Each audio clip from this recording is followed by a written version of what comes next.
Philippine Space Agency mikonpirmar nga ang mga nasaksihang phenomenon nga daw susama sa meteor shower ug nakuhaan og video sa pipila ka mga netizens sa Northern Mindanao ug sa Kabisay-an niadtung Disyembre 4 sa 1:30 sa kadlawon dili masubay nga aduna kini astronomical origin o bakha debri sa usa ka rocket launch.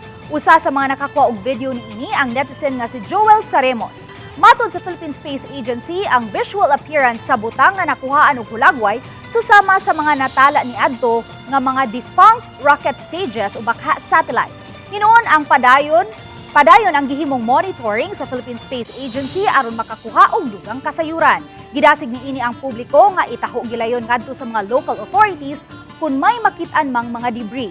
Apan pasidaan sa Philippine Space Agency ngadto sa publiko nga likayan nga magpaduol o bakha ang paghipos sa makita ang mga debris kay posibleng makahatag kini og bulga sa panglawas.